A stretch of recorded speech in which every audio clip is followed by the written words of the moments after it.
सबसे पहला question, RBI कब बना? 1 अप्रैल 1935। और राष्ट्रीयकरण कब हुआ? 1949 को हुआ। इसके गवर्नर कौन है वर्तमान? और इसका हेडक्वार्टर कहाँ है? मुंबई। इतना क्लियर हुआ? इसका काम क्या है? और महंगाई को क्लियर हुआ? बैंकों का बैंक क्लियर? जो नहीं आए वो लोग क्या करेंगे? पहले आरबीआई सुना, बंद किया, फिर उसको रिवाइज किया, फिर देखा हम कौन सा फैक्ट भूल गए। इसके बाद दूसरा क्वेश्चन क्या है? योजना आयोग। योजना आयोग कब बना? 15 मार्च 1950। इसका काम क्या था कि पंचवर्षीय योजनाओं को क्या करवाना? लागू। क्लियर हुआ? पहली पंचवर्षीय योजना 1955, दूसरी 1957 और तीसरी 61। इसके बाद क्या होता? 1962 में भारत चीन युद्ध और 65 में क्लियर है? अब यो भी पंचवर्षीय योजना, टाइम पीरियड याद है? मैं याद कर लूँ 1977 से 80 क्या रहता है? रूलिंग प्लान क्या रहता है? कोई डाउट नहीं? क्लियर? और 1990 से 91 में एक अवकाश आता है। इस समय क्या होता है हमारे देश में? 15 दिन का क्या बचता है? डॉलर बचता है, तो मंदी आ जाती। तब इसके बाद हम क्या लाते? एलपीजी। एलपीजी का full form? Very good. Liberalisation, privatisation, globalisation. उदारीकरण, निजीकरण, वैश्वीकरण। उदारीकरण, निजीकरण, वैश्वीकरण। क्लियर? मजा आ रही? जब आपसे कोई चीज बनती तो आपका कॉन्फिडेंस बढ़ता है कि नहीं? बढ़ता है कि नहीं? और जब नहीं बनती तो जब नहीं बनती तो फिर उसको याद कर लिया ताकि दोबारा पूछे तो बन जाए। कोई बड़ी बात है? बेटा पीछे देख रहा है, तुम वो हो मतलब डाउट में हो 2-3 चीजों में ना हो? नहीं, चलो ठीक है। क्या हुआ? 3 अवकाश आए। अब जो आपसे क्वेश्चन पूछेगा आप लोग समझा करो कहाँ से पूछेगा। पहला अवकाश 1966 से 67, दूसरा 67 से 68 और 68 से 69। क्लियर? 3 योजना अवकाश आए। 77 से 80 क्या आया था? आप जैसे पेपर में क्वेश्चन आएगा रूलिंग प्लान कब आया था? 77 से 80। क्लियर? अगर ये वाली चीजें आपको क्लियर हो जाएंगी तो फिर तो आप 5-5 साल जोड़ लोगे ना? नहीं जोड़ लोगे? अब तुम लोग इन्हें याद करते हो, इन्हें नहीं करते। जो गैप है गैप पढ़ लो। और ये कब हुआ? 1990 से। बस अब 5-5 साल जोड़ के बना लोगे। ये तो काम कर लोगे ना? क्लियर? योजना आयोग के अध्यक्ष कौन होते? प्रधानमंत्री। कौन थे पहले? जवाहरलाल नेहरू। 2014 में कौन प्रधानमंत्री बन गया? तो योजना आयोग को बदल के क्या बना दिया? नीति आयोग। इसके प्रधानमंत्री को इसके अध्यक्ष कौन होते? प्रधानमंत्री। क्लियर हुआ? अब नीति आयोग कब बना? 1 जनवरी 2015 को। अब सबसे इम्पोर्टेंट चीज जो क्वेश्चन आएगा, नीति आयोग का फुल फॉर्म क्या? आप लोग नीति आयोग का फुल फॉर्म देखो ऐसे लिखा करो, ठीक है? आप लोग याद करोगे भूल जाएगा। एल से हो गया नेशनल, आई से हो गया इंस्टीट्यूशनल, टी से हो गया ट्रांसफॉर्मेशन और आई से इंडिया। समझ गए? National institution for transforming India. National institution for transforming India. समझ गए? नेशनल बोलो, national institution for transforming India. समझ गए? अब क्या था जो योजना आयोग बनाया था? योजना आयोग क्या करता था कि जो कर आता था, जो टैक्स आता था किसका? केंद्र और राज्यों का। तो योजना आयोग बताता था कि किसको कितना देना है, एक सुझाव का काम करता था। क्या करता था योजना आयोग? सुझाव का काम करता था। लेकिन नीति आयोग जो बना दिया हमने, कोई और थोड़ी सी अलग बात जोड़ी होगी, इसलिए क्या कर दिया नीति आयोग ने, जो राज्य है हमारे, कितने राज्य हैं? 28 और केंद्र शासित प्रदेश 10 कब बने? तुम लोग घर में भी एक तो बना देते हैं। 8 है केंद्र शासित प्रदेश, तो 28 राज्य है और 28 राज्य है और 8 केंद्र शासित प्रदेश है। तो इसने नीति आयोग ने क्या कर दिया? इन्हीं के बीच क्या कर दिया? सहयोगात्मक कंपटीशन। समझना? जैसे हमारे एसडीजी गोल है, एसडीजी गोल है, तो एसडीजी गोल में विश्व में रैंकिंग होती होगी। एसडीजी गोल कब आया? 2015 से 2030 तक हमें करना है। जी मैम। क्लियर है? किसी को डाउट हो तो बताना। 2015 से 2030 तक करना, तो ये विश्व में है, किसने निर्धारित किए थे? संयुक्त राष्ट्र में। संयुक्त राष्ट्र दिवस कब मनाते? 24 अक्टूबर को। कब स्थापना हुई थी? 1945। कोई डाउट? 5 स्थायी सदस्य हैं, यूएस, अमेरिका, रूस, फ्रांस, ब्रिटेन, चाइना। क्लियर? जब इसने बनाया क्या, एसडीजी लक्ष्य निर्धारित किए 2015 से 2030 तक, तो जो एसडीजी की रिपोर्ट आएगी वो विश्व के देशों के बीच आएगी, उसमें भारत का नाम आएगा कि भारत ने कैसा काम किया। लेकिन नीति आयोग ने एक और आगे बात बढ़ा दी। नीति आयोग ने क्या कहा कि हमारे जो 28 राज्य हैं और 8 केंद्र शासित प्रदेश हैं, हम इनकी भी अगर रिपोर्ट लाने लगे तो क्या होगा। जैसे केरल बहुत अच्छा काम कर रहा है, तो अगली बार उत्तराखंड को क्या लगेगा कि हमें उससे अच्छा काम करना। मध्य प्रदेश को क्या लगेगा, हमको अच्छा करना। तो इसका काम क्या हुआ, इसने सहयोगात्मक प्रतिस्पर्धा वाला काम किया कि जो राज्य हैं इनके बीच में पॉजिटिव कंपटीशन करा दिया। क्या करा दिया? जैसे इसी क्लास में अगर हम 10 क्वेश्चन याद करने के लिए दें और 5 बच्चों को याद हो जाए और 15 को याद ना हो, तो वो एक कंपटीशन का माहौल बनेगा। लेकिन कब बनेगा? जब आप उसको पॉजिटिव में लोगे, जब आप उसको क्या लोगे, और अगर आपका पॉजिटिव एटीट्यूड नहीं होगा तो पता है आप क्या करोगे, जो 5 बता देंगे उनकी कमियां किसने देख के बता दी या इसने अभी याद कर लिए। आपका दिमाग काय पे होना चाहिए कि हमें भी याद हो जाए। ऐसे एसडीजी जो गोल आए, इनकी रिपोर्ट कौन निकालता है? नीति आयोग। तो इसमें योजना आयोग केंद्र और राज्यों के बीच जो संसाधन होते थे उसके बंटवारा का सुझाव देता था। क्या करता था कि इस राज्य को इतना देना। लेकिन नीति आयोग उससे एक कदम आगे बढ़ के आया, इसने राज्यों के बीच क्या करवा दिया कि हमें एक दूसरे का सहयोग करना, लेकिन साथ साथ कंपटीशन भी करना, ताकि क्या हो, एक दूसरे में कंपटीशन होगा तो बेस्ट निकल के आएगा। तो नीति आयोग काय की रिपोर्ट निकालता? एसडीजी काय के बीच, अब आप राज्यों के बीच, राज्य और समझ गए? कोई डाउट? अब इसके बाद है क्या, 1498 में बात पड़ेगा, 1757, 1764, हमारा लिखना पाया आपके आंसर आ जाए। 1773, 1857, 1858,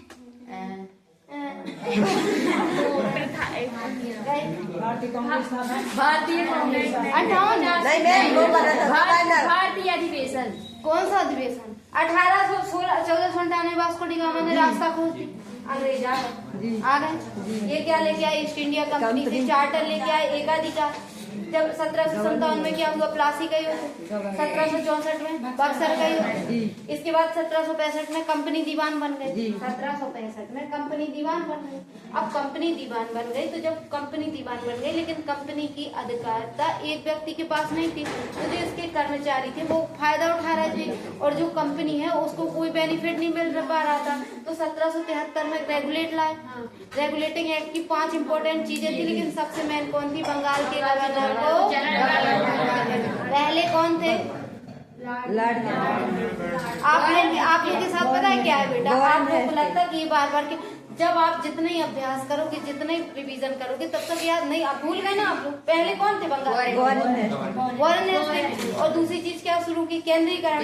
केंद्रीकरण अच्छा होता है बुरा? समझ गए ना?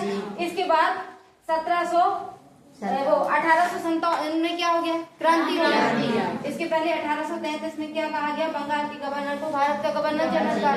पहले कौन थे? Lord Bentinck. कौन थे?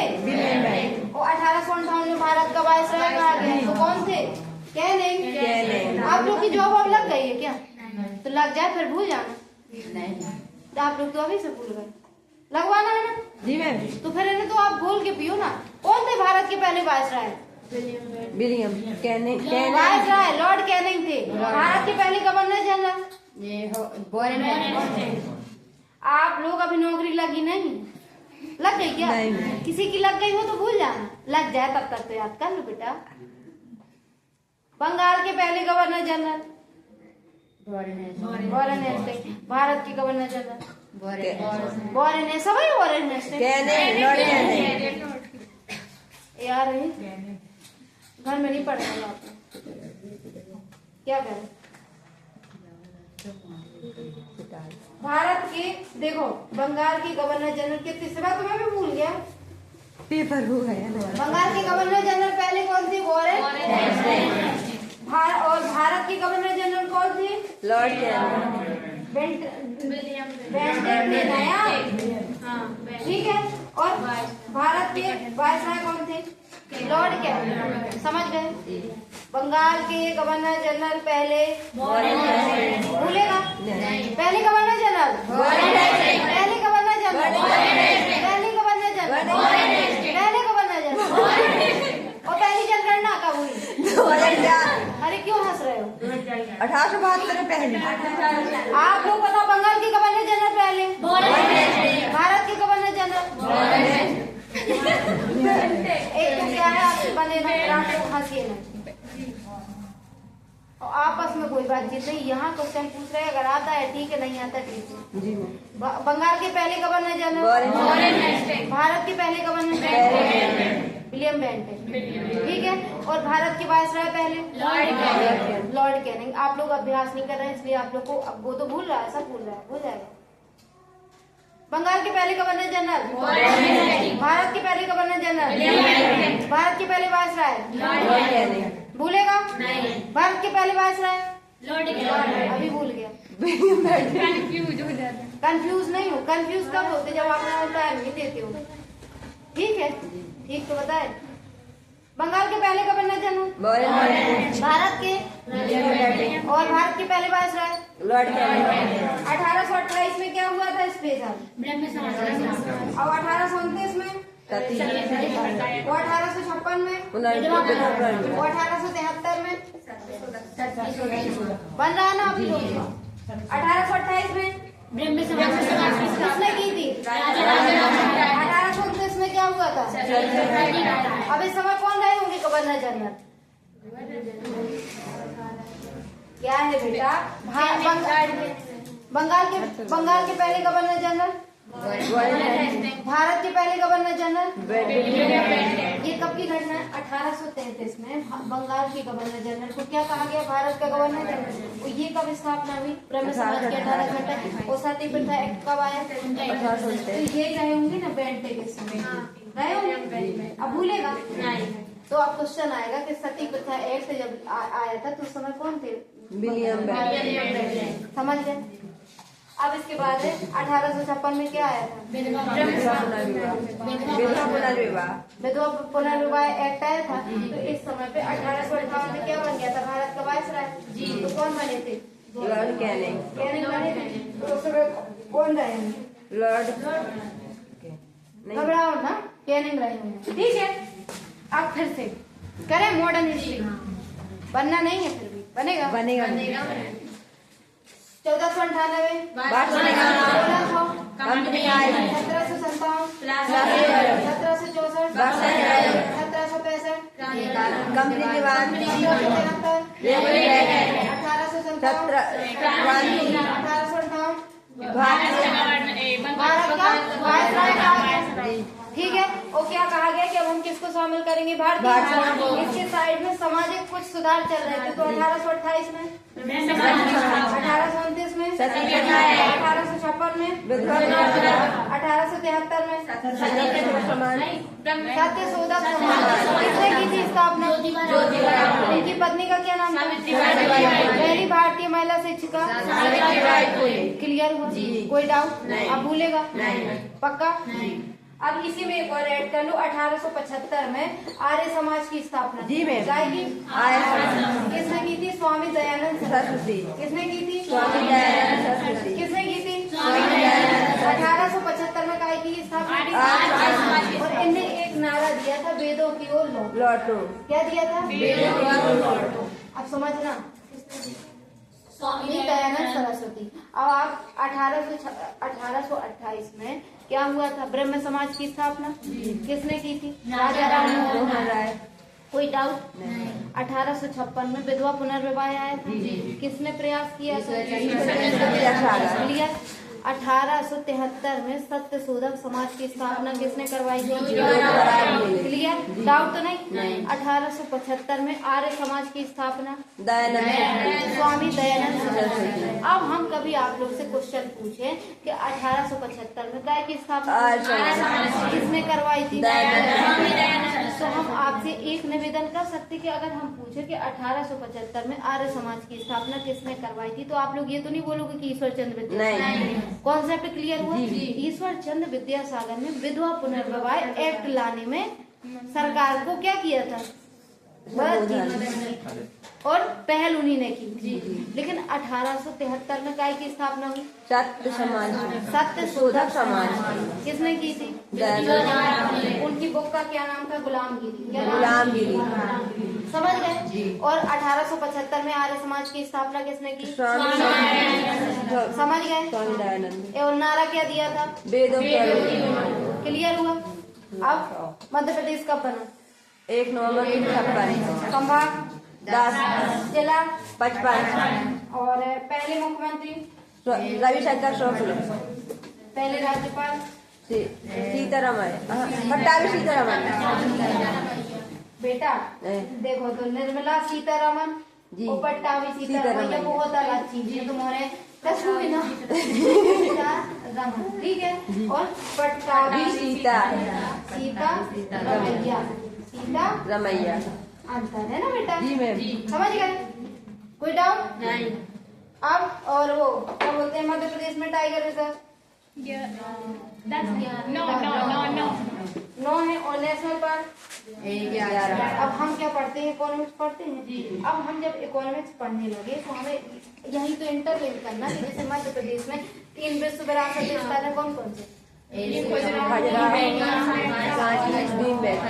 तो तुम लोग उल्टा सीधा याद करते हैं।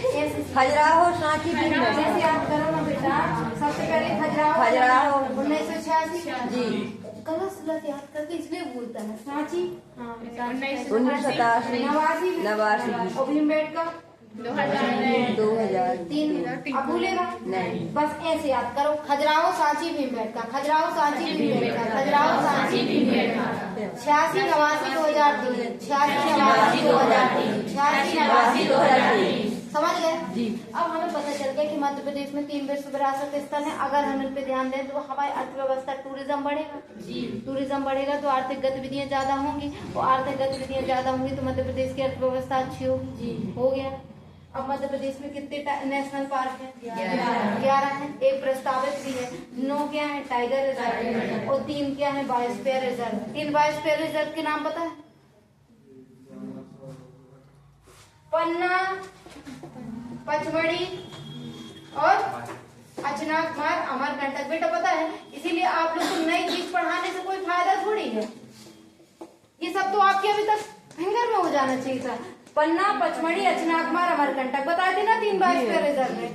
और 5 क्या है? Ramsar site. 5 रामसर स्थल है। कौन कौन से? अब जितने तुम लोग को बोलना तुम्हें तो आपके पेपर का टाइम आउट हो जाना। भोज, सांग, यशवंत सागर, सिरपुर और तवा, ये 5 जलाशय। अब ये चीज समझना बेटा, ये मध्य प्रदेश की प्राकृतिक स्थल जो है, ये धरोहर है। ये मध्य प्रदेश में क्या है? प्राकृतिक संसाधन है। इनमें अगर हम ध्यान दे दें तो लोग आएंगे देखने। नेशनल पार्क, टाइगर, तो अगर यहाँ पे हम अच्छी फैसिलिटी उपलब्ध करा दे, जैसे यहाँ पे ये सोच के चलो कि अगर विश्व के देशों को, विश्व के जो टूरिज्म वाले हैं उन्हें आना कहाँ? पन्ना, तो क्या वो बच्चे आएंगे? नहीं आएंगे क्या? तो हमें इनकी क्या करते हैं? कनेक्टिविटी अच्छी करते। तो यहाँ पे जब ये आएंगे तो पन्ना की अर्थव्यवस्था अच्छी होगी कि खराब?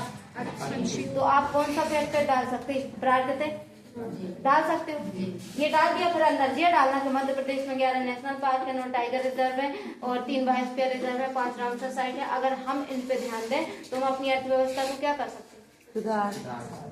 अच्छा कर सकते कि नहीं? लेकिन तुम्हें तो जैसे तुम लोग वैसे मध्य प्रदेश की अर्थव्यवस्था सुनना चाहो। अब मध्य प्रदेश में क्या है? संसाधन।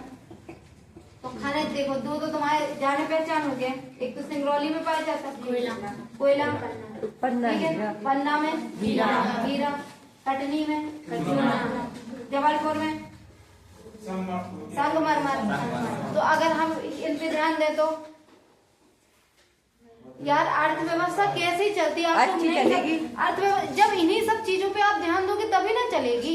जैसे आज आप लोग मान लो जिसके यहाँ कोई पढ़ा लिखा है वो नौकरी कर रहा है, जिसके यहाँ पे अच्छा खासा घर है तो वो कमरे किराए से दे रहा, वो कमरे से किराए से दे रहा, इससे उसको क्या हो रहा, पैसा आ रहा, दुकानें चल रही है, अर्थव्यवस्था उसी से मजबूत। एक फैक्टर थोड़ी है आपका अर्थव्यवस्था का मजबूत करने, जैसे जो कोई किराए से घर दिए उसका भी तो पैसा आ रहा है ना।